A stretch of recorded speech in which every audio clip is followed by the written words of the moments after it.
ত্রয়োদশ জাতীয় সংসদ নির্বাচনে প্রার্থিতা বাতিলের বিরুদ্ধে আজ থেকে শুরু হচ্ছে আপিল কার্যক্রম। যাচাই বাছাইয়ের শেষ দিন পর্যন্ত সারা দেশে ৭২৩ জনের মনোনয়নপত্র বাতিল হয়, আর প্রতিদ্বন্দ্বিতার সুযোগ পেয়েছেন ১,৮৪২ জন। রোববার গণমাধ্যমের প্রশ্নের জবাবে নির্বাচন কমিশন জানিয়েছে, আইন মেনে যাচাই বাছাই করেছেন রিটার্নিং কর্মকর্তারা। এখানে পক্ষপাতিত্বের কোনো সুযোগ নেই।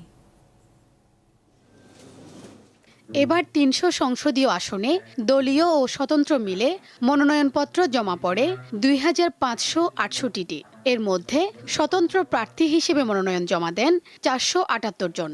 ৫ দিনব্যাপী যাচাই বাছাইয়ে নানা কারণে বেশ কিছু আলোচিত ও হেভিওয়েট প্রার্থীর মনোনয়নপত্র বাতিল করেছেন রিটার্নিং কর্মকর্তা।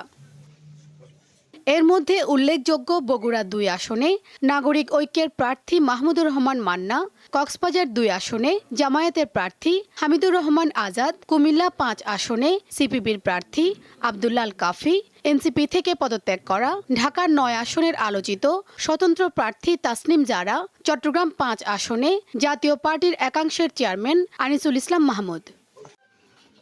শুধু ঢাকা জেলার ২০টি আসনে মনোনয়ন জমা পড়ে ২৩৮টি। বৈধতা পেয়েছে ১৬১ জন। বাতিল হয়েছে ৮১ জন প্রার্থীর মনোনয়ন।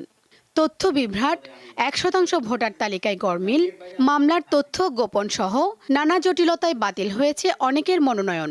1% ভোটারের গরমিল, সরকারি চাকরি হতে অবসর গ্রহণের ৩ বছর অতিবাহিত না হওয়া, হলফনামার বিভিন্ন ত্রুটি, মনোনয়নপত্র যথাযথভাবে বিশেষ করে তৃতীয় অংশ পূরণ না করা ইত্যাদি কারণে মনোনয়নপত্রসমূহ বাতিল করা হয়েছে। একটি বড় দলের দিকে নির্বাচন কমিশন পক্ষপাতিত্ব করছে কিছু কিছু রাজনীতিবিদের এমন অভিযোগের পরিপ্রেক্ষিতে নির্বাচন কমিশনার আব্দুর রহমান এল মাসুদ জানান, আইন অনুযায়ী রিটার্নিং কর্মকর্তারা তাদের সিদ্ধান্ত নিয়েছেন। ইসির এখানে হস্তক্ষেপের সুযোগ নেই। উনি উনার মতো করে উনি কাজ করবেন, রিজেক্টও করতে পারেন আইনের দৃষ্টিতে, যেটা আপনার আর্টিকেল 66 আর এখানে আরপিও 12-13 এইগুলো যদি কমপ্লাই করে তাহলে উনি নেবেন, আর ওখানে যদি কমপ্লাই না করে তাহলে উনি রিজেক্ট করবেন। আমরা তাদেরকে কিন্তু কোনো একটা মনোনয়নপত্র অ্যাকসেপ্ট করার জন্য বলতে পারি না, রিজেক্ট করার জন্য না, কারণ নির্বাচন কমিশন হচ্ছে তার অ্যাপিলেট অথরিটি। রিটার্নিং কর্মকর্তাদের সিদ্ধান্তের বিপক্ষে আগামীকাল ৫ জানুয়ারি থেকে ৯ জানুয়ারি পর্যন্ত সংক্ষুব্ধরা আবেদন করতে পারবেন।